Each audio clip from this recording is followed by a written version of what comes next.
ఓం శ్రీ మహాగణాధిపతయే నమః. శ్రీ సీతారామచంద్రాభ్యాం నమః. శ్రీ గురుభ్యో నమః. శ్రీ మాతాపితృభ్యో నమః. సర్వేభ్యో మహాజనేభ్యో నమః. ఇప్పుడు మనం తెలుసుకోదలుచుకున్నది వివాహ పంతనలు. ధనిష్ట నక్షత్రం. ఈ ధనిష్ట నక్షత్రంలో పుట్టిన అమ్మాయిలకి ఏ నక్షత్రాలు వివాహానికి పనికొస్తాయనే విషయం. 1-2 పాదాలు ధనిష్ట మకర రాశిలో ఉంటుంది. 3-4 పాదాలు ధనిష్ట కుంభరాశిలో ఉంటుంది. ఇది రాక్షసగణం.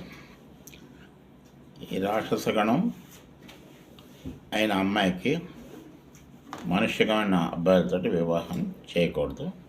అది ఒక విషయం. మకర రాశిలో ఉండే 1-2 పాదాలకి సింహరాశి హస్తాష్టకాలు అవుతుంది. రాశ్యాధిపతుల శత్రువులు కాబట్టి సింహరాశి సింహలగ్నం. సింహరాశిలో ఉన్న నక్షత్రాల్లో సింహలగ్నం పనికిరాదు. అలాగే కుంభరాశిలో 3-4 పాదాలు ఉంటాయి. కుంభరాశికి షష్టాష్టకమై చతుషష్టాష్టకమైన శని చంద్రులు షష్టాష్టకాలు అవుతాయి. కర్కాటక రాశి కుంభరాశి. కర్కాటక రాశిలో ఉండే నక్షత్రాలు కర్కాటక లగ్నం పనిచేయదు. కుంభరాశి అయినా కుంభలగ్నం అయినా సరే, సో వాటిని వదిలివేయాలి. ఇక ధనిష్ట శతభిషం పూర్వభద్ర ఉత్తరాభద్ర. ఈ ఉత్తరాభద్ర నక్షత్రం శని నక్షత్రం అవుతూ క్షేమతార అయినందువల్ల ఉత్తరాభద్ర అనురాధ ఈ నక్షత్రాన్ని కన్సిడర్ చేయొచ్చు. ఆ నక్షత్రాల అబ్బాయితో వివాహం పర్వాలేదు, ఆప్షనల్ అయితే తప్పనిసరి అయితే చేసుకోవచ్చు. 1 గ్రామ్ గోల్డ్ వివాహ సమయంలో పంతులు గారికి దానం ఇచ్చి వివాహం చేసుకోవచ్చు. ఇంకా పూర్తిగా పనికిరాని నక్షత్రాలు 5 సార్లు ధనిష్ట శతభిషం పూర్వభద్ర ఉత్తరాభద్ర రేవతి అశ్వని భరణి.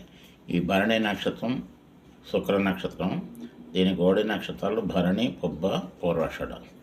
ఈ 3 శుక్ర నక్షత్రాలు వివాహానికి పూర్తిగా పనిచేయవు.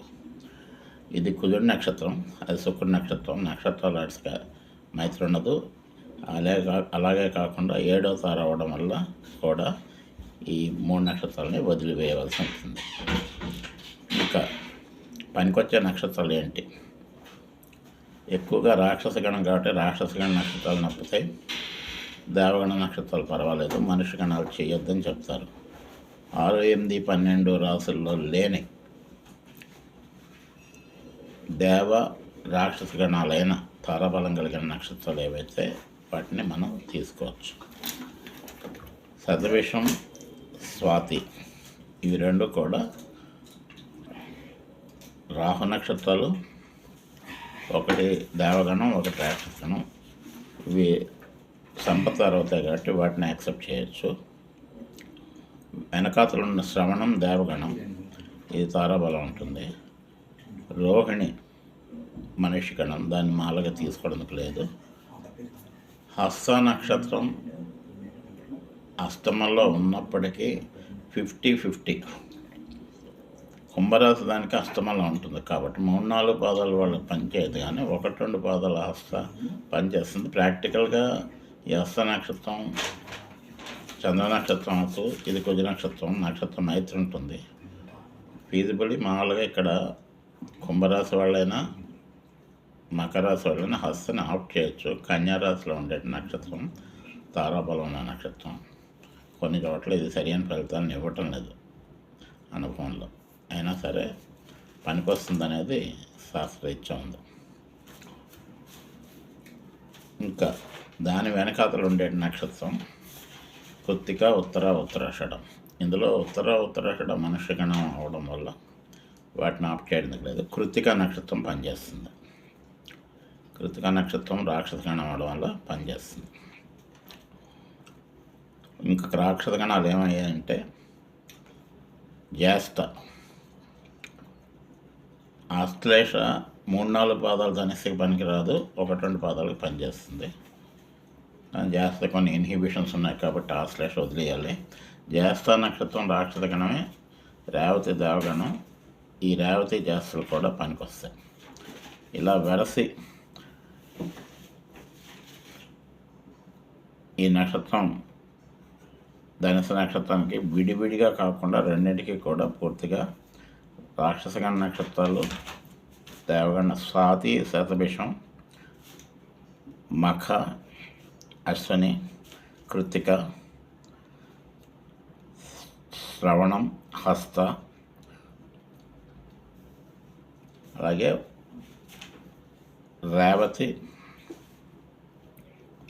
జ్యేష్ఠ. ఇవి పనికొచ్చే నక్షత్రాలుగా తీసుకోవాలి. మిగతా వాటిని పనికిరాని వాటిని ఆల్రెడీ చెప్పాము. 6, 8 రాసుల్లో ఉన్నవి నైదంతాలు, వాటిని వదిలివేయాల్సి వస్తుంది. క్షేమతారులు అయినటువంటి నక్షత్రాలు ఉత్తరాభద్ర, పుష్యమి, అనురాధలో పుష్యమి వదిలేయాలి. ఉత్తరాభద్ర, అనురాధ కూడా చేసుకోవచ్చు, 50% మంచిది. చేసుకునే సమయంలో 1 గ్రామ్ గోల్డ్ దానం ఇచ్చి చేసుకోవాలి.